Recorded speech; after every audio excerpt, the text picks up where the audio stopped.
Neuro marketing. So, how did you understand customer psychology and what's your learning on neuro marketing? Customer की जो psychology होती है वो आजकल बहुत चेंज है। वो इस वजह से क्योंकि कस्टमर जो जब शॉप पे जाता है ना ख़रीदने के लिए कुछ, वो ऑलरेडी इंटरनेट पे सर्च करके जाता है। ऑलरेडी जो उसको लेना होता है वो घर से माइंड बना के निकलता है। पहले ऐसा होता था, हम लोग जब बचपन में हम जाते थे शॉप पे कुछ लेने के लिए, हमें सेल्समैन जो कहता था ना कि ये अच्छा है तो हम वो ले लेते थे। लेकिन आजकल कस्टमर्स वो इसी तरह के हैं कि वो ऑलरेडी देख के जाते हैं नेट पे। अच्छा, एड्स पे आते हैं, सोशल मीडिया एड्स पे जनरली कितना बजट सही रहेगा? तो मेनली ये ऑप्शन है कि आप सिटी टू सिटी भी टारगेट कर सकते हैं। अगर आप कराची का ऐड लगा रहे हैं फॉर एग्जांपल, कराची का एड लगा रहे हैं, अगर आप स्टार्टिंग में भी रखना चाहें तो 500 से स्टार्ट कर सकते आपने पर डे कितने ऑर्डर्स आते हुए देखे हैं अगर इस तरह ऐड लगा? हैं। 100 भी देखे हैं, 50 भी देखे हैं, 150 भी देखे हैं, या इस तरह से। फेसबुक की बात कर रहे हैं? मैं ओवरऑल बात कर रहा विच इज़ द प्लेटफॉर्म जहाँ से सबसे ज़्यादा ऑर्डर्स आपने जनरेट किए? हूँ। हाय, आई एम ओवैस और मैं यहाँ पे हसल पे पॉडकास्ट पे हूँ। Please do subscribe.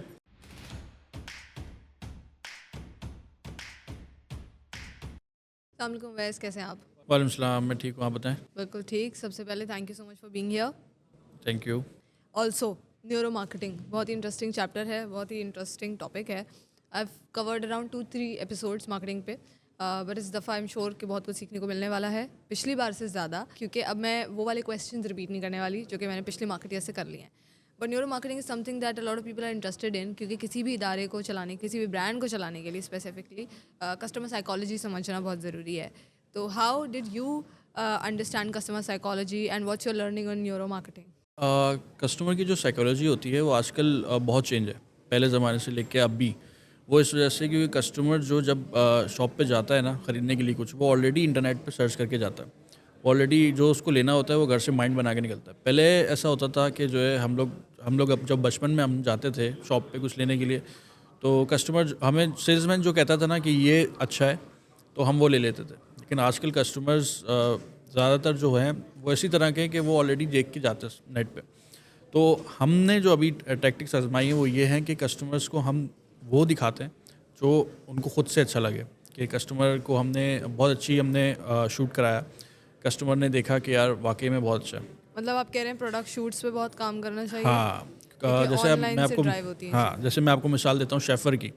शेफ़र में हमने क्या किया कि जब मैंने ज्वाइन किया शेफ़र को, तो शेफ़र को मैंने सबसे अच्छी मेन चीज़ क्या की, मैंने वेबसाइट को डेवलप किया। वेबसाइट में अच्छे शूट्स कराए, वेबसाइट पे डाले, तो कस्टमर ने वेबसाइट पे देखा, उसको पता है कि मुझे ये चीज़ लेने जानी है। अच्छा, मेन चीज़ क्या होती है आजकल ये है कि आप ऐड देखते हैं, आप ऐड देख के जाते हैं मार्केट में, तो वो दिखाते हैं शॉपकीपर को कि मुझे ये चाहिए। मेनली वो नहीं होता। लेकिन हमारा क्या है कि हम शॉप पे जाएगा, हमें पता है हमने वही ऐड लगाया है, वही चीज़ दिखा रहे हैं जो मार्केट में मौजूद है। वो जाएगा हमारे आउटलेट पे दिखाएगा मुझे ये चीज़ शेफ़र की चाहिए, वो ऑलरेडी मौजूद होगी वहाँ पे, तो वो फिर परचेज़ कर लेगा। तो मुझे बताएं थोड़ा, how do you understand customer psychology?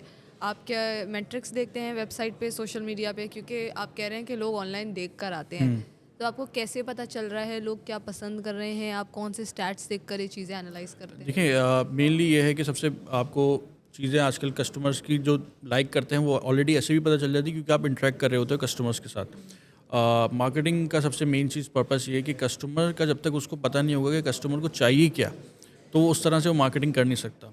आजकल बहुत ज़्यादा इन्फ्लुएंसर्स, ब्लॉगर्स इन हुए हुए हैं, कस्टमर्स को बहुत अच्छे लगते हैं, वो देखते हैं उनको, तो वो मार्केटिंग हमने इन की हुई है। हम उस तरह की Influencer मार्केटिंग marketing आप कर रहे हैं। एग्जैक्टली इन्फ्लुएंसर्स मार्केटिंग कर रहे हैं, जो इन्फ्लुएंस करिए कस्टमर को, वो फिर जाते हैं और उस चीज़ को ख़रीदते हैं। तो अभी इस वक्त जो मार्केटिंग की लेवल्स चेंज हो रहे हैं, हर साल, हर 5 साल बाद कोई नई चीज़ आ जाती है, तो उसको अपनाना बहुत ज़रूरी है। अच्छा, और इन्फ्लुएंसर मार्केटिंग में आप किस तरह से प्रायोरिटाइज करते हैं? इन्फ्लुएंसर्स किस तरह से छांटते हैं? जैसे उनके रीच अच्छी है, उनके फॉलोअर्स अच्छे हैं, इस तरह की हम लोग देखते हैं कि हम उनको हायर करें और वो फिर हमारे शेफ़र की मार्केटिंग करें। जिनकी रीच अच्छी है, जी। तो रीच में आप क्या देखते हैं कि इसके फॉलोअर्स ज़्यादा हैं या व्यूज़ ज़्यादा हैं या कमेंट ज़्यादा हैं, एंगेजमेंट देखते हैं, क्या देखते हैं आप? व्यूज़ मेनली ज़्यादातर मैं व्यूज़ देखता हूँ, व्यूज़ कितने हैं उसके पास, ओके। देन फिर जो है अगर तो मैं अगर उसके किसी के अलावा फॉलोअर कम है पर व्यूज़ ज़्यादा हैं दूसरे इन्फ्लुएंसर्स से, तो आप प्रेफर करेंगे? बिल्कुल करूँगा। ओके ओके, क्योंकि आपको लगता है कि वो एंगेजिंग होगा। और एग्जैक्टली। वेबसाइट में आपने क्या इम्प्रूवमेंट की? वेबसाइट में हमने शूट काफ़ी इम्प्रूव किया है। Shoot improve? जी, शूट इम्प्रूव किया है वेबसाइट पे। कस्टमर जैसे वेबसाइट पे जाते हैं, एक तो कस्टमर यूज़र फ्रेंडली होनी चाहिए आपकी वेबसाइट। आप वेबसाइट पे जाते हो, आपको ज़्यादा ढूंढना ना पड़े, आप सिर्फ एक क्लिक पे या 2 क्लिक्स पे आपको आपका प्रोडक्ट मिल जाए कि हाँ ये प्रोडक्ट मौजूद है। अच्छा, प्रोडक्ट फोटोग्राफी आपने बताया, ठीक है। फिर आपने कहा वेबसाइट पे काम किया, ज़्यादा ढूंढना ना पड़े, is a very exactly. Important thing. One click पे उसे मिल जाए, तो उसके लिए आपको जो है यूज़र फ्रेंडली रखना होगा, एग्जैक्टली। यूज़र इंटरफेस पे काम एग्जैक्टली। करना होगा। आपने कहा इन्फ्लुएंसर मार्केटिंग आप प्रायोरिटाइज करते हैं। What are the other mediums to market your product? Ads पे आप काम कर सकते हैं, क्योंकि आजकल जो जनरेशन है वो मोबाइल पे ही होती है, और उनके एक वन क्लिक पे मोबाइल है, वो अपने मोबाइल पे चेक करते हैं। फिर उसके अलावा आप अगर बहुत लार्ज मार्केट को टारगेट करना चाह रहे हो, आप बिलबोर्ड्स पे कर सकते हो। अच्छा, एड्स पे आते हैं, सोशल मीडिया एड्स पे। फॉर एग्जांपल कोई यंग एंटरप्रेन्योर्स देख रहे हैं, यंग मार्केटर्स देख रहे हैं, या स्टार्टअप्स हैं, या स्मॉल बिजनेसेस हैं, अभी इनिशियल स्टेज पर हैं, वो इतना बजट नहीं लगा सकते बिलबोर्ड का। तो मुझे बताएं कि एड्स पे जनरली कितना बजट सही रहेगा? डिपेंड होता है। देखिए, आप टारगेट कितना कितना करना चाह रहे हो। देखिए, जैसे फॉर एग्जांपल हर सिटीज़ का अब तो मेनली ये ऑप्शन है कि आप सिटी टू सिटी भी टारगेट कर सकते हो, सही ऐड है। सिटी टू सिटी भी लगा चलिए, सकते हो। अगर आप कराची का ऐड लगा रहे हैं फॉर एग्जांपल, कराची पे का आप एड लगा रहे हैं, अगर आप स्टार्टिंग में भी रखना चाहें तो 500 से स्टार्ट कर सकते हैं। 500 पर डे। 500 पर डे से भी स्टार्ट कर सकते हैं। ओके। फिर उसके बाद आप फिर आप कैटेगरी भी आपको देखनी पड़ेगी कि आप कितनी कैटेगरीज पे आप, फॉर एग्जांपल शेफर की अगर मैं बात करूं तो हमारे पास बहुत ज़्यादा कैटेगरीज हैं। ठीक है। कमीज शलवार हैं, कुर्ता शलवार हैं, शर्ट्स हैं, चिनोज हैं, जीन्स हैं, बहुत सारी हमारे पास कैटेगरीज हैं इस वक्त। ठीक है। तो आप कैटेगरी के हिसाब से भी आप बजट लगा सकते हो। तो फॉर एग्जांपल आपने बेस्ट प्रोडक्ट उठा लिया अपना, से लेट्स से कोई कुर्ता शलवार है जो बेस्ट प्रोडक्ट है। अब आप कह रहे हैं पर डे 500, और हम कराची के ऑडियंस को टारगेट कर रहे हैं। हाउ मेनी व्यूज़ और traction it can get? Depend करता है, एक तो आपकी एज रिस्ट्रिक्शंस क्या हैं, आप कितनी कौन सी एज को टारगेट कर रहे हो। फॉर एग्जांपल आपने खुद ऐड चलाया है? हाँ, खुद ऐड चलाया खुद है? ऐड भी चलाया है, प्लस मेरे पास परफॉर्मेंस मार्केटिंग की टीम भी है शेफर की। तो जैसे एज रिस्ट्रिक्शंस है, 18 ईयर्स से स्टार्ट होती है। अब आप अगर मैं अपनी बात करूँ तो हम 18 ईयर्स से 45 ईयर्स को टारगेट करते हैं, या अगर मैं अनस्टिच फैब्रिक पे बात करूँ तो 60 ईयर्स को भी टारगेट करते हैं। तो उस पर अगर हम कैटेगरी वाइज 500 बजट लगाएंगे, दैट इज़ इनफ, आपको सेल्स उस पर बूस्ट मिलेगी। अच्छा, आपने पर डे कितने ऑर्डर्स आते हुए देखे हैं अगर इस तरह ऐड लगाएं? मैंने पर डे ऑर्डर आते हुए देखते हैं, 100 भी देखे हैं, 50 भी देखे हैं, 150 भी अच्छा। देखे हैं, या इस तरह से। फेसबुक की बात कर रहे हैं? मैं ओवरऑल बात कर रहा हूँ, गूगल अच्छा। मेटा सब एड्स की मिला के बात कर रहा हूँ। लेकिन अगर मैं 500 पर डे की बात कर रहा हूँ तो वो that is for social media only, social media क्या, कौन से सोशल? मतलब फेसबुक, इंस्टाग्राम, इनकी। अच्छा, यू थिंक इंस्टाग्राम के ads are more expensive? That is expensive, लेकिन ज़्यादातर जो एड्स अब लोगों को दिखते हैं वो गूगल पे भी दिखते हैं, अब यूट्यूब पे भी आ गया है। तो बेसिकली अगर आप ऐड पे ही रहना चाह रहे हो तो आपको थोड़ा सा बजट इंक्रीज़ करना पड़ेगा टुवर्ड्स, अगर आप गूगल पे भी जाते हो। कौन से ऐड सबसे ज़्यादा इफेक्टिव है? सबसे ज़्यादा जो इफेक्टिव होते हैं वो फेसबुक, इंस्टाग्राम, इनके इफेक्टेड करते हैं। गूगल के भी थोड़े बहुत करते हैं। गूगल से मैं अगर कहूँ तो यूट्यूब पे जैसे आप कोई चीज़ देख रहे हैं या कोई ड्रामा देख रहे हैं, कोई मूवी देख रहे हैं, आपके बीच में ऐड आ जाता है, वो तो बहुत आपको लगता है लोग वो देखते हैं? थोड़ा सा ऑकवर्ड लगता है, लेकिन वो तो और चिढ़ा देता है बंदे को। चिढ़ा देता है, लेकिन लोगों के दिमाग में बैठ जाता है। बहुत ज़्यादा चीज़ें ऐड आती हैं ना, आपकी कोई चीज़ देख रहे होते हैं तो दिमाग पे आपकी ब्रांड अवेयरनेस हो जाती है। ब्रांड अवेयरनेस के लिए आपके लिए बहुत अच्छा है, कन्वर्जन के लिए नहीं, लेकिन ब्रांड अवेयरनेस के लिए आपके बहुत अच्छा है। अगर मैं बात करूँ टिकटॉक की, वो भी आपकी अवेयरनेस है। टिकटॉक पे आपने एड्स चलाए हैं? जी, अच्छा। अभी हमारे स्नैपचैट पे भी आना हम स्टार्ट कर रहे हैं, ओके। तो वो भी ब्रांड अवेयरनेस के लिए है, क्योंकि जेनजी आपकी ज़्यादातर है ही स्नैपचैट पे। Okay, that sounds interesting. लेकिन अच्छा, एज अ व्यूअर अगर मैं देखूँ ना, या एज अ कस्टमर, तो मुझे जो एड्स इंस्टाग्राम पे आते हैं मैं वो रुक कर फिर भी देख लेती हूँ, because if I am like scrolling, और बिकॉज एक तो मुझे ये चीज़ अच्छी लगती है कि लेट्स से अगर मैंने इंस्टाग्राम, अब लोग इंस्टाग्राम को एज अ सर्च इंजन भी यूज़ करते हैं। एग्जैक्टली। ठीक है, तो अगर मुझे किसी रेस्टोरेंट जाना है तो मैंने वहाँ पे सर्च किया और वहाँ की रील्स देख ली, खाना के बारे में पता चल गया, मेन्यू पता चल गया। या फॉर एग्जांपल अगर मैं लेट्स से जैकेट सर्च कर रही हूँ तो मैं इंस्टाग्राम पे जाके जैकेट सर्च करूँगी, और ऑफ कोर्स मैं कराची लिख दूँगी कीवर्ड में, तो मेरे पास आने लग जाएंगी। फिर थोड़े टाइम बाद मुझे जैकेट्स की ही स्टोरीज दिखनी शुरू हो जाएंगी, तो इंस्टाग्राम दिखा रहा है, वो तो बहुत अच्छे से ऑप्टिमाइज़ कर रहा है, तो वहाँ पे तो हम एड सुकून से देख लेते हैं, because we are there to scroll. But when it comes to YouTube तो हम फोकस करके, यू नो, चाहे आप कोई मूवी देख रहे हैं, या आप ड्रामा देख रहे हैं, आप कोई पॉडकास्ट देख रहे हैं, उस दरमियान में दैट annoys as a user, I think. Depend on the ad as well. अगर एड की क्वालिटी बहुत अच्छी है, अगर आपको इंस्पायर करी कि यार इसने ऐड कितना अच्छा बनाया है, तो वो बंदा ज़रूर देखेगा। तो ऐड फॉर्मेट मुझे बताएं। फॉर एग्जांपल अगर इंस्टाग्राम, फेसबुक और टिकटॉक से आप कह रहे हैं कि ऑर्डर्स कन्वर्ट हो सकते हैं और जनरेट हो सकते हैं, तो what kind of add format has performed better up till now आपके एक्सपीरियंस के हिसाब से? It can be video, reel, static, post, pictures, what? अगर आप बहुत अच्छा ऐड चलाना है तो आप रील से चला सकती हैं। वीडियो होगी तो कस्टमर ज़्यादा इंगेज होगा, क्योंकि उसको बहुत सारा चीज़ें देखने को मिलेंगी। रील्स। अगर आप स्टैटिक पोस्ट भी कर सकते हैं, कैरोसल एड्स भी लगा सकते हैं, उसको कस्टमर्स को देखने में मिलेगा कि बहुत ज़्यादा वैरायटीज़ हैं, चीज़ें हैं इसके पास, तो वो आपके लिए हेल्पफुल हो सकता है। स्टार्टअप के लिए अच्छा है कि वो एड्स लगाए। अभी जो जनरेशन है वो ज़्यादातर इंटरनेट की जनरेशन है। कैरोजल्स पे भी कर सकते हैं हम। इंस्टाग्राम आपने कहा, फेसबुक का, स्नैपचैट का, टिकटॉक कहा। Do you think Facebook is like going obsolete right now? Facebook काफ़ी ज़्यादा जो है, लोग ज़्यादातर इंस्टाग्राम पे शिफ्ट हो गए हैं, लेकिन अगर मैं फिर भी कहूँ कि अगर आपको वीडियोस वगैरह कोई चीज़ देखनी है, क्लिप्स देखनी है, तो Facebook is good for that. लेकिन ये है कि आप जब वीडियोस वगैरह देख रहे होते हो तो उस पर आपको ज़रूर जो है ना ऐड आता है उसके ऊपर। विच इज़ द प्लेटफॉर्म जहाँ से सबसे ज़्यादा ऑर्डर्स आपने जनरेट किए हैं? Instagram. Instagram is the okay okay. And what is the ratio अगर हम देखें इंस्टाग्राम और फेसबुक का ऑर्डर जनरेशन का? 60-40 रहता है हमेशा। 60-40 रहता है।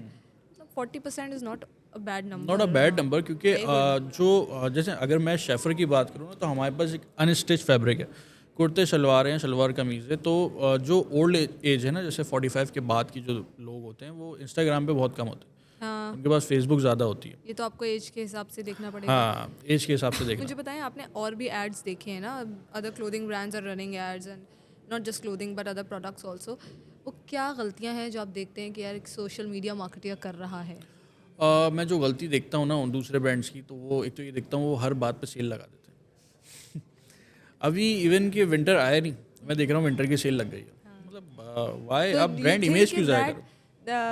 दैट इन्फ्लुएंस कस्टमर साइकोलॉजी की अच्छा सेल लगी है 50%, चलो चल के खरीद लेते हैं। बिल्कुल बिल्कुल तो करती इसलिए है, लेकिन लगाते हैं ना आपकी वो। ब्रांड इमेज ख़राब हो रही है। ब्रांड इमेज खराब होगी। वो ब्रांड इमेज क्यों ख़राब हो रही है कि इवन अगर मैं कोई चीज़ 100 रुपये की बेच रहा हूँ और मैंने 70% लगा दी, तो इसका मतलब वो 30 रुपये की थी, या वो 20 रुपये की होगी, 10%, 10 रुपये तो मैं अपना प्रॉफिट रख रहा हूँ ना। अब शेफर की ख़ास बात क्या है कि उसने ना एक limited discount card, loyalty card दिया हुआ है।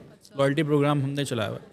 अब कस्टमर जब भी मॉल में जाएगा ना, उसके पास ऑलरेडी एक शेफर का डिस्काउंट कार्ड मौजूद है। अब वो अगर उसको कुछ चीज़ ख़रीदनी होगी ना, वो ऑलरेडी आएगा शेफर के पास, वो डिस्काउंट कार्ड पूरे साल ले सकता है। अब दूसरे ब्रांड्स क्या करते हैं, सीज़न आया विंटर का, जैसे अभी विंटर का सीज़न आया ही था कि उन्होंने 70% सेल लगा दी। क्यों भाई, 70% सेल आप लगा रहे हो या 50% भी लगा रहे हो, तो इसका मतलब आपका प्रॉफिट मार्जिन उसमें भी है 70% में। तो ये कस्टमर को समझने की ज़रूरत है। अफसोस। अच्छा, तो मुझे बताएं कि what are the other mistakes you see? Other mistakes ये है कि जैसे ब्रांड्स कोई अगर काम कर रहे हैं तो वो ज़्यादातर अपना रेवेन्यू जनरेट करने पे काम कर रहे हैं, ना कि ब्रांड इमेज बनाने पे काम कर रहे हैं। शेफर बेसिकली ब्रांड इमेज बना रहा है, ना कि वो रेवेन्यू जनरेट कर रहा है। कस्टमर को कैसे? प्रोडक्ट क्वालिटी की बात कर लेते हैं। ओके। शेफर कोई भी प्रोडक्ट क्वालिटी बनाता है, शर्ट बनाता है, टी शर्ट है, वेस्ट कोट्स हैं, जो भी चीज़ें हैं, वो बेसिकली जो वो प्रोडक्ट कह रहा है वो प्रोडक्ट वही होगा। अगर उसने बोला है कि ये कॉटन है तो कॉटन ही आएगा, अगर वो कह रहा है सिल्क है तो सिल्क ही होगा, अगर वो कह रहा है वुल है तो वुल ही रहेगा। आजकल लोग क्या कर रहे हैं, वो बोलते कुछ है निकलता कुछ है। आप जो है आप भी कॉमर्स पे कितना कमिटमेंट पूरी नहीं कर रहे, लेकिन शेफर अपनी कमिटमेंट पूरी करता है। Okay okay okay. Premium quality को ही हमने सबसे प्रायोरिटाइज रखा हुआ है। मेन चीज़ हमारी जो है फैक्ट्री अपनी है? एग्जैक्टली बिल्कुल ऐसी, कपड़ा यहीं बनता है? कपड़ा यही बनता है। Okay. What is the average cost of any product? Average cost अगर मैं अनस्टिच कपड़े की बात करूँ तो वो 4000 से भी स्टार्ट है, और प्रोडक्ट की जितनी क्वालिटी ऊपर जाती रहेगी तो वो ज़्यादा है। जैसे अगर हमने अभी वुल लॉन्च किया, ओके। तो वुल बेसिकली हर तरह के अलग अलग देशों से, मतलब कंट्रीज से आता है। अगर मैं कश्मीर वुल की बात करूँ तो वो चाइना में या कश्मीर में या कहीं पहाड़ों इलाकों में मिलता है। फिर अगर मैं मरीनो वुल की बात करूँ जो हमारा सूटिंग का फैब्रिक है, तो वो ऑस्ट्रेलिया में या यूरोप में पाया जाता है। तो हमने वहाँ से वो जो वुल है वो हमने जो है इम्पोर्ट करी और यहाँ पे हमने उसका कपड़ा बनाया। तो ये हर कोई नहीं करता। हमने ये क्यों करा, क्योंकि कस्टमर को हम वो फील दिख सकें जो वो ज़ारा या मसीमो दत्ती या लुई विटॉन में वो दिखता है कि यार मैं काश मैं ये कभी ख़रीद सकूँ। तो वहाँ वो ख़रीदने के लिए जाने की ज़रूरत नहीं है, वो शेफर ख़रीदे, उसको वही फील वही क्वालिटी मिलेगी। Okay okay. अच्छा, मुझे बताएं, आप एड्स अभी बता रहे थे कि आपने सोशल मीडिया एड्स रन किए हैं and you have seen immense growth in terms of orders also. तो एड्स स्पेसिफिकली अगर आप फेसबुक या इंस्टाग्राम पे देखते हैं, मुझे वहाँ पे ब्लंडर्स बताएं कि what do you see people are making mistakes, कि ये एड्स ऐसे होने चाहिए, ऐसे नहीं होने चाहिए, क्या नोटिस किया? अगर मैं एड्स की बात करूँ तो नंबर 1 एक तो ये कि मुझे अट्रैक्ट करने के लिए उसकी फ़ोटोग्राफी अच्छी होनी चाहिए। ठीक है। अगर उसने फ़ोटोग्राफी अच्छी की है तो वो ज़रूर मुझे अट्रैक्ट करेगा। ओके। कोई अट्रैक्टिंग चीज़ अगर जो है रील्स लगी हुई हैं, तो वो रील्स में वो मॉडल अच्छा है, नंबर वन, मॉडल अच्छा है। नंबर टू, आपकी लाइटिंग अच्छी है, आपका प्रोडक्ट फोकस्ड है, आपका प्रोडक्ट नज़र आ रहा है, तो कस्टमर वो ज़रूर चीज़ खरीदेगा। डिटेल्स। हाँ, डिटेल्स हैं कि अगर कोई बटन यूनिक चीज़ लगी हुई है आपके प्रोडक्ट में तो वो प्रोडक्ट को हाईलाइट ज़रूर करें। आजकल लोग बस पिक्चर लगा देते हैं और वो अपने नाम पे ही बेच रहे हैं। पहले बहुत ज़माने पहले अगर आप देखें तो ब्रांड इमेज बनाने के लिए काम होता था, लेकिन आजकल जो ब्रांड्स आ रहे हैं ना वो सिर्फ बेचने पे काम कर रहे हैं हाँ, कि बस बिक जाए हमारा ब्रांड नेम पे ही बेचे जा रहे हैं। लेकिन ब्रांड अवेयरनेस बहुत ज़रूरी चीज़ है। कस्टमर को आपकी चीज़ अच्छी लगेगी, आप अपनी चीज़ जो बता रहे हो सेम चीज़ दोगे तो कस्टमर खुद आएगा आपके पास खरीदने। प्रोडक्ट अच्छा होना चाहिए। अच्छा, मुझे एक बात बताएं, अ लॉट ऑफ पीपल से कि अगर प्रोडक्ट अच्छा होगा तो मार्केटिंग की ज़रूरत नहीं पड़ेगी। नहीं नहीं नहीं नहीं, ऐसा कुछ भी नहीं है। अगर मैं बात करूं आईफोन की, आईफोन को अब ज़रूरत है मार्केटिंग की। आप देखें सैमसंग ने बहुत अच्छी जगह बना ली। अब जो कैमरे जो यूज़ कर रहे हैं आईफोन वाले वो हर मोबाइल में आ रहा है। 3 कैमरे जिस तरह स्टाइल बनाया आईफोन ने वो हर स्टाइल में आ रहा है। तो कहीं ना कहीं ज़रूरत आपको पड़ती है अवेयरनेस देने के लिए। अब फॉर एग्जांपल आईफोन लॉन्च कर रहा है तो उसने अनाउंस किया ना कि मैं लॉन्च कर रहा हूँ 16। अच्छा, आईफोन मार्केटिंग सॉलिड करता है, इससे तो डिनाई नहीं कर सकते, पर आईफोन की कॉपीज़ उस लेवल की तो खैर नहीं बनती। वो आईफोन आईफोन है, there is this brand quality out there, but yes they invest in marketing, that's true. And when it comes to other products also, ये क्योंकि मैंने ये बहुत सुना है ना कि भाई अगर अब हमारा प्रोडक्ट अच्छा है तो हमें मार्केटिंग की ज़रूरत नहीं पड़ेगी। मार्केटिंग के हवाले से ही what are the myths you see और लेट्स से मिसकंसेप्शंस जो मार्केटियर्स के बारे में हैं इस वक्त? लोगों को लगता है कि जो है मीडिया पे जाके इंटरव्यूज़ देना, जैसे हमारा चल रहा है ये, तो इंटरव्यूज़ देना लोगों को लगता है कि बहुत इजी काम है। कि कैमरे पे कॉन्फिडेंट होना बहुत ज़रूरी है। मार्केटर का एक्टिव होना बहुत ज़रूरी है, एनर्जेटिक होना बहुत ज़रूरी है, क्योंकि वो ब्रांड फेस है। जहाँ उसने कोई गलती कर दी ना, आपकी ब्रांड इमेज पे जो है नुकसान पहुँचेगा। अगर मैं बाकी डिपार्टमेंट्स की बात करूँ, फाइनेंस हो गया, एचआर हो गया, सेल्स वाले हो गए, क्रिएटिव्स वाले हो गए, उनको कोई फ़र्क नहीं। वो अगर कोई चीज़ गलत कर देंगे ना तो वो ब्रांड इमेज पे हर्ट नहीं करेगी। लेकिन मार्केटिंग ने अगर कोई चीज़ गलत कर दी ना तो वो आपकी ब्रांड इमेज पे आएगा। फ़ौरन आ जाएगा। Okay, okay. How many people are there in Shafa Clothing, by the way? Around 200 200 people, and this includes warehousing वाला staff एग्जैक्टली। and factory आपकी अपनी आपने जी। बताया, ठीक है? And how many people are led by you? 8। 8 people. Okay, okay. Acha, you have worked in other clothing brands also, and you have all this experience of heading marketing departments. So मुझे ये बताएं कि leading people right now, especially Gen Z की अगर हम बात करें, what are the challenges you see in terms of leadership? Gen Z थोड़े से ना मतलब ओवर स्मार्ट अपने आप को समझते हैं। जैसे नॉट बैड टर्म्स, अच्छे टर्म्स में, कि वो जो है ना एक जज्बाती बहुत होते हैं। जज्बाती होते हैं। जज्बाती बहुत होते हैं कि अगर आपने उनको कुछ कह दिया तो वो जो है उसको दिल पे बहुत ज़्यादा ले लेंगे एंड जो है वो मुंह फुला के बैठ जाएंगे कोने में। जैसे मेरी अपनी टीम है उसमें भी जेंजी हैं, तो जो है वो उनको मैं कुछ कह देता हूँ तो वो नाराज़ हो जाते हैं, Okay. तो उनको मनाना पड़ता है। लेकिन ये कि जेंजी बहुत ज़्यादा एक्टिव होते हैं, काम बहुत अच्छा करते हैं। जो आप होते हैं। काम देते हो कि ये काम करना है वो काम बिल्कुल पूरा करते हैं। ओके ओके, ठीक है। एंड आपने प्लस बताया, आपने माइनस बताया, अब मुझे बताएं कि what are the things that you see before hiring somebody? 2-3 मोटी मोटी चीज़ें। अगर मैं किसी को हायर करने से पहले उसका कॉन्फिडेंस लेवल ज़रूर देखता हूँ। एजुकेशन और जो है वो तो बात की बात है, एक्सपीरियंसेस बात की बात है, लेकिन जो उसने अपेयरेंस दिया अपना, वो कॉन्फिडेंट है या ओवर कॉन्फिडेंट है या बिल्कुल ही डरा हुआ है। मेन चीज़ मार्केटर को कॉन्फिडेंस होना बहुत ज़रूरी है, एक्टिव होना बहुत ज़रूरी है। ओवर कॉन्फिडेंस में मसला है। ओवर कॉन्फिडेंट में मसला क्यों है? मसला यूँ है कि जो है वो काम जो है ना ओवर कॉन्फिडेंट में गलत कर जाएगा। वो कोई ऐसी बात कह जाएगा जो सामने जो इंटरव्यू ले रहा है वो गलत सेंस में ले जाएगा। तो वो जो है कॉन्फिडेंट आपको है, आप बिल्कुल आगे बढ़ सकते हो। ओवर कॉन्फिडेंट में आप मार खा जाओगे कहीं ना and what are the other things you see while hiring? कहीं। Mainly confident, appearance and confident. Appearance भी देखते हैं आप? हाँ, मतलब वो किस तरह मुझसे बात कर रहा है, अच्छा, बहुत ज़्यादा how is he appearing? Okay, in terms of behaviour. Behaviour. अच्छा, ठीक है। And what are the red flags you see? Red flags I see के मतलब बहुत ज़्यादा डरा हुआ तो नहीं है, बहुत ज़्यादा अपने पैर तो नहीं हिला रहा, मतलब that is a red flag. Customer हाँ नर्वसनेस बहुत ज़्यादा तो नहीं है। ओके, नर्वसनेस है तो क्यों है, मैं जानने की कोशिश करता हूँ कि भाई क्यों नर्वस हो, क्या वजह है। कि मतलब अगर मार्केटिंग की नंबर वन एक चीज़ क्या होती है, वो अगर कहीं पढ़ा हुआ है ना मार्केटिंग, तो उसने प्रेजेंटेशंस बहुत दी होंगी। प्रेजेंटेशंस उसने दिए ना अपनी यूनिवर्सिटीज़ में, क्योंकि मैंने बहुत ज़्यादा प्रेजेंटेशंस दिए और मैंने जो कॉन्फिडेंट मेरे अंदर है ना इस वक्त, वो मुझे आया ही वहीं से, प्रेजेंटेशन से। क्योंकि मुझे स्टेज पे खड़े होकर प्रेजेंटेशन देनी होती थी। हालांकि मेरे बहुत से दोस्त यार थे मेरे साथ यूनिवर्सिटी में, जो मैंने देखे जो जिनके अंदर कॉन्फिडेंस नहीं था, और मैं उनको कहता था कि भाई स्टेज पे जाओ, प्रेजेंटेशंस दो, यही तुम्हें कॉन्फिडेंस देगी। Public appearance. हाँ, क्योंकि आजकल क्या है, आजकल आप देखती हैं, आज तो चैट जीपीटी आ गया, खुद लिखना नहीं पड़ता, आप गूगल पे डालते हो, चैट जीपीटी डालते हो, एआई पे डालते हो, सब आपको लिख के देता है, आप खुद से नहीं लिखते। प्लस आप किसी भी 5 लोगों का ग्रुप है आपका, आपने एक को खड़ा कर दिया, भाई तुम जाओ, तुम हमारे लीडर हो, तुम जाके जो है प्रेजेंटेशन दे दो। मार्क्स तो आपने ले लिए, स्किल्स नहीं बिल्ड की, लेकिन स्किल्स आपकी नहीं बढ़ी। ठीक है ठीक है। What are the other red flags जो आप कहते हैं कि कैंडिडेट में अगर ये है तो मैं बिल्कुल हायर नहीं करूँगा? अपने आप को बहुत ज़्यादा ओवर स्मार्ट समझना। Okay, I think you have a problem with under confident over confident people हाँ, ओवरऑल। तो अगर मैं मेरे साथ बैठा हुआ है और मैं उसके साथ कोई इंटरव्यू कर रहा हूँ और मुझे इस तरह जवाब दे रहा हो कि मुझे बिल्कुल ही ऐसा लग रहा हो कि यार मतलब ये बहुत ज़्यादा बड़ा है, बहुत ज़्यादा अपने आप को समझ रहा है कि मैं ऊपर से आ रहा हूँ, तो ये क्योंकि बाद में फिर मसला होगा, तो अभी तो हायर कर लेंगे, बाद में फिर, हाँ एग्जैक्टली, समझेगा नहीं। एग्जैक्टली, बिल्कुल ऐसे। और कोई रेड फ्लैग आपको नजर आता है कैंडिडेट?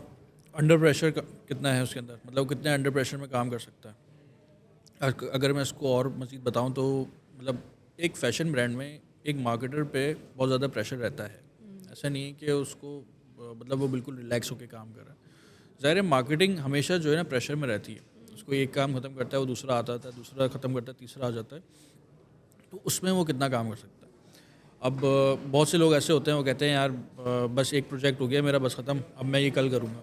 नहीं, मार्केटिंग ऐसा नहीं कर सकती। मार्केटिंग में प्रेशर, जब तक प्रेशर आपको बिल्ड नहीं होगा ना, आप समझ लो, अब तब तक उस कंपनी में मार्केटिंग हो ही नहीं रही, जब तक आपके पास प्रेशर नहीं है। उस प्रेशर को मैं ज़रूर देखता हूँ कि वो कितना प्रेशर बिल्ड अपने ऊपर ले सकता है। ये चीज़ है। So, अभी आप जो बात कर रहे थे नर्वसनेस से रिलेटेड, दैट इज़ के अगर आपको दिख रहा है कि बंदा नर्वस है या अभी इंटरव्यू का प्रेशर भी नहीं ले सकता, तो वो आगे प्रेशर आगे फिर प्रेशर कैसे हैंडल करेगा। Okay okay okay. And have you experience politics in the organization? शेफर में अभी तो ऐसा मैंने कोई पॉलिटिक्स देखी नहीं है। हाँ, पुरानी जो मेरी कंपनीज थी, मैंने उधर बहुत ज़्यादा पॉलिटिक्स देखी है कि मतलब वो अपने काम से काम नहीं रखते। ऐसे होते हैं कि फॉर एग्जांपल अगर मैं बहुत अच्छा काम कर रहा हूँ, तो वो देखते हैं कि यार ओएस बहुत अच्छा काम कर रहा है, चलो सीईओ के पास जाते हैं, डायरेक्टर के पास जाते हैं और इसकी जो ना टांग खींचते हैं जाके, तो वो जाके बोलते हैं आज ओएस ने। एम्प्लॉय की ही तो गलती नहीं है ना सिर्फ, फिर आपका बॉस भी कान का कच्चा हुआ ना। देखिए ये तो इन्वायरमेंट, देखिए ये तो हर जगह है। अब कुछ जगहों पे ऐसा होता है, हर जगह तो खैर नहीं। अगेन अगर आपके लीडर्स बहुत ही देर स्ट्रॉन्ग हेडेड ऑल्सो, तो वो इस तरह की शिट लेंगे नहीं फिर, राइट? बट हाँ, पॉलिटिक्स इंटरनली हो सकती है, विद इन टीम्स हो सकती है, and they can pull you down और थोड़ा आपको तंग कर सकते हैं। बट अच्छा, how did you handle the politics by? अच्छा, अगर मैं पुराने ऑर्गेनाइजेशन में अगर पॉलिटिक्स हैंडलिंग की बात करूं, तो मतलब अगर मुझे एक तो चीज़ ये एक्सपीरियंस से आपको पता चल जाता है कि वो किस तरह की पॉलिटिक्स कर सकता है। वो आपके जाके आपकी बात कोई बता सकता है, तो उस बात पे मैं ध्यान रखता हूँ कि ऐसी कोई बात मैं करूँ नहीं कि वो जाके मेरी शिकायत लगाए। ऐसा तो हो नहीं सकता ना। अगर फॉर एग्जांपल वो मेरे काम पे लगा रहा है, ऐसा 100% ये कहानी हो नहीं सकती, बिकॉज कुछ ना कुछ तो आप कर ही जाएंगे, और नहीं करेंगे तो भी जिसने कीड़ा करना होगा वो तो करेगा। वो तो कर जाएगा। लेकिन प्रोएक्टिवनेस मेरे अंदर यूँ है कि अगर वो आते हैं मेरे पास या मुझसे कहते हैं कि वैसे तुमने ये काम नहीं किया अभी तक, तो मैं दिखा सकूँ कि देखिए मैंने सर काम करके रखा हुआ है, आपको शायद किसी ने गलत इन्फॉर्मेशन दी है। तो उस चीज़ के लिए तैयार रहना ज़रूरी है। पॉलिटिक्स को हैंडल किस तरह करना है कि आप तो एक सबसे दोस्ती यारी वाला माहौल तो रखें, आप सबसे दोस्ती रखें, लेकिन जो आपके साथ पॉलिटिक्स कर रहा है उसके साथ बहुत ज़्यादा चीज़ें शेयर ना करें कि यार आज मैंने ये कर दिया, आज मैंने लोगों से अवेयर रहें। हाँ, लोगों से घुला मिले रहें। शेयरिंग तो बहुत ज़्यादा डेंजरस है, इवन कॉर्पोरेट लाइफ में तो बहुत ज़्यादा डेंजरस है। लेकिन हाँ, शेफर में अब तक तो मैंने ऐसी कोई चीज़ देखी नहीं है कि जो है कोई मेरे साथ इस तरह की पॉलिटिक्स कर रहा हो। And what are the other things you see that people can be political about? कोशिश करें आप गुड बुक्स में रहें सबसे ज़्यादा लोगों के, कि जो है क्या सिखा रहे हैं आप लोगों को? इस तरह कर सकते हैं। देखें, आप अच्छा काम करेंगे तो आप ऑलरेडी गुड बुक्स पर रहेंगे जी। अच्छा काम करें। अच्छा काम करें, जो आपको टाइमलाइन दी जाए आप उससे कोशिश करें उससे पहले ही ख़त्म कर लें। अगर आपको किसी ने कहा है 6 बजे तक करना है, तो आप कोशिश करें यार मेरी डेडलाइन जो है ना 5 बजे, मैं 5 बजे तक कंप्लीट कर लूँगा। आप 5 बजे कंप्लीट करेंगे तो आप और अच्छे लगेंगे कि यार वाकई ये काम जो है टाइमली कंप्लीट कर रहा है। और अच्छा करें और इनोवेशंस लेके आएँ।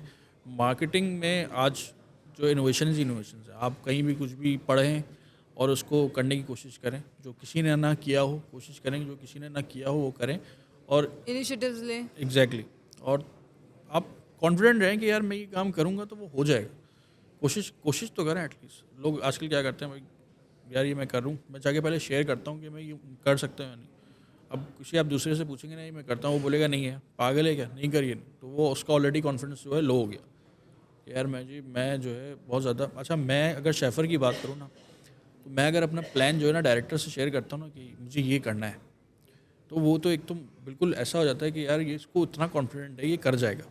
हाँ, okay. You should be confident on like what you're thinking, what you're planning. अच्छा, also there's this concept of positive politics. You know, when you were talking about के good books में रहें and all of that, अच्छा काम करें. But मैंने एक चीज़ हमेशा अपने गेस्ट से भी सुनी है और सीखी है कि सिर्फ अच्छा काम करना काफ़ी नहीं है, उसको सेल करना भी बहुत ज़रूरी है, आगे तक पहुंचाना. And when you see that there is let's say politics around you, तो व्हाट यू डू कि आप अच्छा काम तो कर रहे हैं पर आप बेच नहीं रहे, मतलब आप आगे प्रेजेंट नहीं कर रहे. So constantly selling what you are doing, और जितना भी आप काम आपका कंट्रीब्यूशन रहा है, selling is also very important. देखें वो तो फिर आपका कॉन्फिडेंट पे बात आ जाती है कि आपने नंबर जो शुरू में हमने बात की थी कॉन्फिडेंस के हवाले से कि आपका जो मार्केटर है उसको कॉन्फिडेंट नहीं है, वो आगे अपने आप को कैसे बेचेगा। Confidence is secondary, I think consciousness is primary. Because Primary. आपको अगर ये अवेयरनेस ही नहीं है, आप अवेयर ही नहीं है कि भाई आगे बेचना पड़ेगा, बोलना पड़ेगा, बिकॉज पता नहीं वहाँ तक पहुँच भी रहा है पहुंच या भी नहीं. नहीं रहा है। हाँ, या पता नहीं कि कोई और मेरे बारे में क्या बात कर रहा है, तो उस केस में I think personal selling is very. देखिए ये तो फिर आपको ऐसा है कि जब आप कहीं ज्वाइन करें ना, तो आप पहले आप देख लें अगर आपको मैनेजर किस तरह का ऐसा नहीं है कि आप मैनेजर को अपना काम शो कर रही हैं और वो आगे डायरेक्टर को या सीईओ को दे रहा है और वो अपना नाम लगा के दे रहा है। End of the story, I think that's super important. क्योंकि शेफर में अगर मेरा कोई डिज़ाइनर या मेरा एग्जीक्यूटिव भी कोई काम करके देता था ना, तो मैं आगे डायरेक्टर को मैं शो करता हूँ कि ये जो है ना मेरे एम्प्लॉय ने किया है, ये मेरे टीम ने किया है। कभी भी ये नहीं कहा, अगर मैं भी खुद से कोई काम करके देता हूँ ना, कभी मैंने ये नहीं कहा उनको कि ये मैंने किया है, ये मेरी टीम ने किया है, और उस पर हमें हमेशा अप्रिसिएशन मिली है। ओके, तो फिर मुझे बताएं कि what are the blunders that you remember you did earlier in your corporate life जिसने आपको बहुत सिखाया. एक चीज़ है जो मैं आज तक याद रखता हूँ, इन आई गेस इसको भी 4-5 साल हो गए हैं, अराउंड 2019 के स्टार्ट में एक ब्लंडर हुआ था, मोबाइल कंपनी में था मैं, तो उसमें हमने एक एक्टिविटी की थी कस्टमर्स के लिए कि वो मोबाइल ख़रीदेगा उसको एक स्क्रैच कार्ड मिलेगा, तो वो स्क्रैच कार्ड उसको स्क्रैच करेगा, उसमें एक बाइक निकलेगी या कोई मोबाइल फ़ोन निकलेगा या ट्राईगन निकलेगा, तो उसमें जो है ना हमारे पास लिमिटेड क्वांटिटी ऑफ बाइक्स थी, तो वो अराउंड जो है ना वो वेंडर ने छाप दी 100 कि भाई वो 100 बाइक्स निकलेंगी उसमें। तो अब 100 हाँ 100 2 0 और लगा दिए. 2 0 और लगा दिए उसने। तो जो है अब जो कस्टमर उसको करे वो बाइक निकले, जो कस्टमर उसको स्क्रैच करे बाइक निकले। तो अब अच्छा मज़े की बात ये है कि जिस दिन ये ब्लंडर हुआ उस दिन मैं छुट्टी पे था। उसके नेक्स्ट डे फिर मैं जब आया तो सीईओ वाज लाइक कि अच्छा चाइनीज़ सीईओ था, चाइनीज़ का प्रेशर सहना भी ना एक आर्ट है लोग। तो मैं जब आया तो वो जो ना उन्होंने मुझे देखा, वो देख के ना मुझे हंसने लगे। वही सेट के तुम्हें पता है कल क्या हुआ? मैंने कहा yes I saw the groups and मुझे पता चला कि मुझसे बहुत बड़ी गलती हो गई। तो उन्होंने इतना उसको कामली मैनेज किया कि मतलब उन्होंने मुझे कहा कोई बात नहीं सीख जाओ। तो वो मुझे बड़ा अच्छा लगा एक कि कंपनी ने मतलब सीईओ ने बहुत दिन कामली हैंडल किया, उसने ना कुछ चिल्लाया ना कोई उसने आपको जलील किया। आपका कॉन्फिडेंस नहीं टूटा? फिर मेरा कॉन्फिडेंस नहीं टूटा उस वक्त, मेरी जॉब सेफ रही, मैं सेफ रहा, और जो बाकी एम्प्लॉयज़ थे उनको लग रहा था कि आज जो ना ये गया, तो मैं वो सेफ रहा। तो उससे मैंने एक चीज़ सीखी कि हमेशा तैयार रहो कि कुछ गलत होने वाला होगा आपके साथ, और उसके लिए तैयार हो कि उसको कैसे हैंडल करोगे। तो वहाँ मैंने गलती किया कि मैंने रीचेक नहीं की चीज़ें, मैंने चीज़ें चेक नहीं की कि भाई वाकई सही है या नहीं। मैं उसको एक दो को स्क्रैच कर लेता, मैं चेक कर लेता कि कोई मसला तो नहीं है। तो आगे की जनरेशन जो मार्केटर्स है ना, उनके लिए सबसे मेन चीज़ मैं यही कहूँगा कि रीचेक करो चीज़ें। अगर किसी ने करके दे दिया ना, उसको एक दफ़ा चेक कर लो, अपने एंड से भी कंफर्म कर लो कि हाँ यार ये कंफर्म है। हाँ, चेक करना बहुत इम्पोर्टेंट है। ऑल्सो आई फील कि हम अक्सर ये गलती मैं भी बहुत करती हूँ, जब आप काम दे देते हैं या हम किसी के हवाले कर देते हैं, हम फॉलोअप्स नहीं लेते. I actually made a lot of blunders when it comes to following up. तो फॉलोअप नहीं किया तो वो काम लटका हुआ है या हुआ Exactly. ही नहीं, मुझे पता नहीं चला. तो you have to be like quite aware about it, Exactly, checking बिल्कुल ऐसे ही. थिंग्स. ओके, सो आपने ब्लंडर बताया, कोई और ब्लंडर याद आ रहा है? ये मेन ब्लंडर है जो मुझे ऑलरेडी याद है. मतलब मैं Okay. हमेशा इसको याद रखता हूँ कि Okay. यार ये मुझसे हुआ था. इससे मुझे सीखने को यही मिला कि जो है आगे के लिए कि मुझे हर चीज़ों को रीचेक करना है. And what was the biggest challenge you have experienced in your career? Biggest challenge मुझे यही मिला था कि अभी जैसे मैं जब शेफर में आया था तो शेफर का जो मेरे डायरेक्टर का जो ख्वाब है ना उसको ली विटॉन और ज़ारा को बनाने जैसा है कि हम उसको उस तरह बना सकें. तो सबसे मेन चैलेंज ये है कि उसको मैं जो है कोशिश करता हूँ कि ज़ारा और मसीमो जो कर रहे हैं ना, ट्रेंड्स आजकल आ रहे हैं नए, वो चीज़ों पे काम करें तो मैं उसी चीज़ों पे काम करूँ. तो ये मेरे लिए एक चैलेंजिंग मूवमेंट है.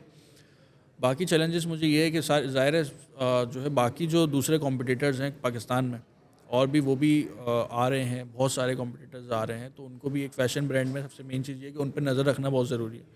कोई नई चीज़ करी है इन्होंने, क्या नया किया है, उससे बेहतर क्या करना है आपको. तो ये चैलेंजेस आते हैं. प्लस जो है आपको एक चैलेंज ये भी आएगा कि कोई आप स्टार्टअप पे ज्वाइन करते हो. जैसे मैंने जब ज्वाइन किया था तो एक ब्रांड था 2017-18 में मैंने ज्वाइन किया था, तो वो स्टार्टअप ही था. तो उसको मैंने जब स्टार्ट किया था तो हमारे पास बहुत सारे चैलेंजेस थे कि ब्रांड इमेज किस तरह की हमें बिल्ड करनी है, क्योंकि वो स्टार्ट था और बहुत सारी कंपनीज ऑलरेडी उस मार्केट को टेकअप कर चुकी थी. तो वो हमने कोशिश करी कि ब्रांड नेम किस तरह से बनाएं, क्या एक्टिविटी करें, क्या डीवीसी टीवीसी बनाएं ऐसा कि कस्टमर को अट्रैक्ट करें.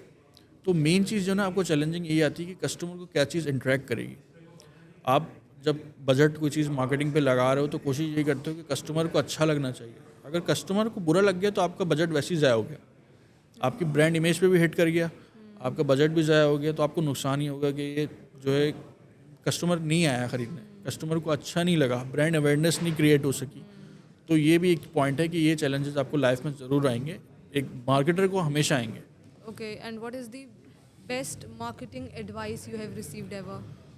मैं लोगों को यही कहूँगा कि एक तो ये कि अपने प्लान पे कॉन्फिडेंट रहें, प्रोएक्टिव रहें.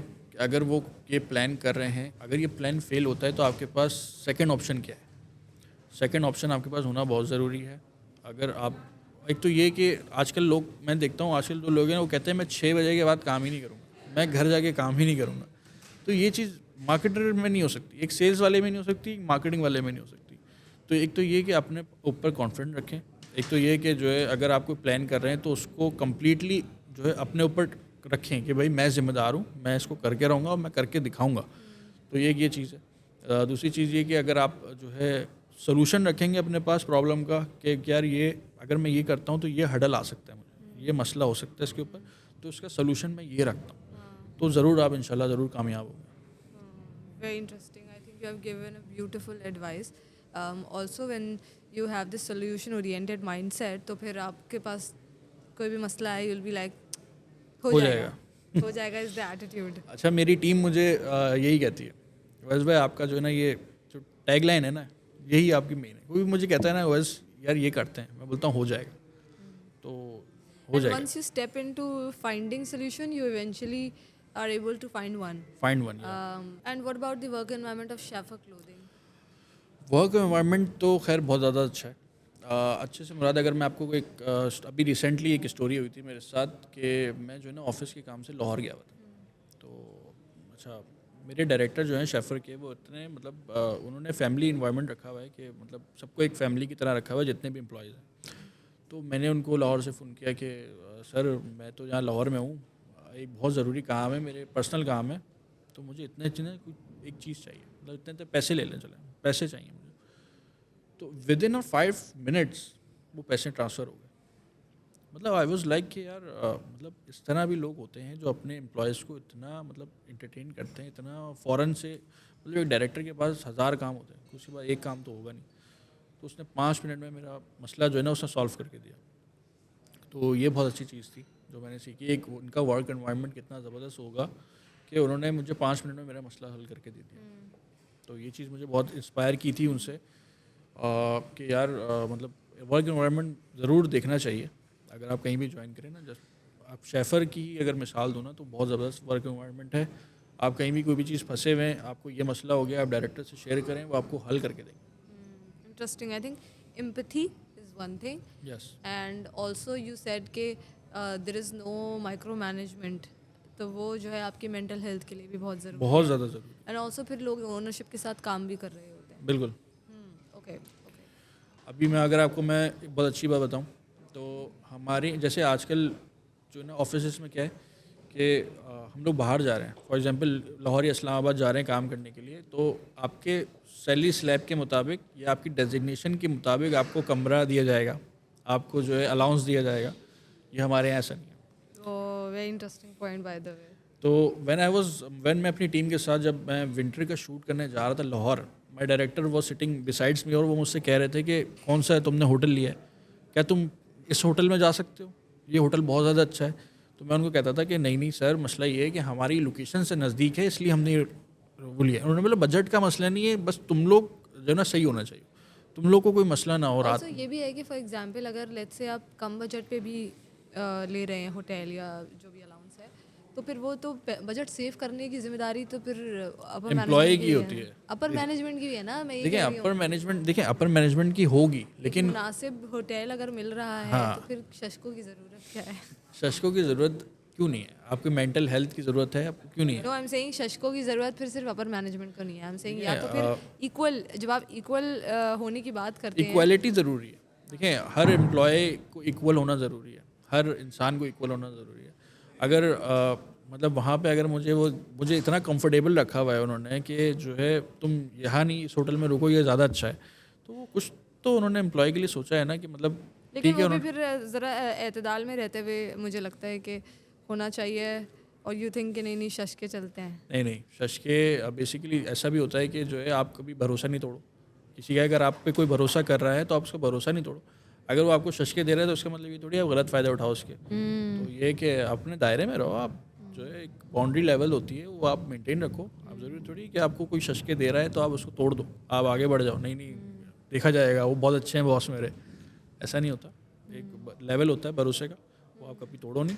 आपको दे रहे हैं शशके, आप यूज़ करो, लेकिन जो है दायरे में रह के करो। अब ऐसा भी नहीं कि आपको बोला है कि नहीं आप रहो वहीं पर ही तो आप वहीं रहोगे, नहीं। अब आप ऐसे भी देखो कि अगर मैं एक मैनेजर लेवल पे हूँ तो मैनेजर लेवल पे होके मुझे शशके तो बहुत दिए जाएंगे, लेकिन मैं कितना उसको ओन करता हूँ। अब मुझे कहा गया कि तुम बहुत अच्छे होटल में रहो, लेकिन मैं नहीं रहा। क्यों? क्योंकि मैं अपनी टीम के साथ प्रेफर करता हूँ रहना। दूसरा ये कि जो है मेरी जो लोकेशन है शूट की या कोई भी काम है XYZ, तो जो करीब होगी मैं वही प्रेफर करूँगा। सुबह 6 बजे उठ के मैं दूर से इधर वहाँ जाऊँ, उससे बेहतर ये नहीं है करीब से होके चला जाऊँ।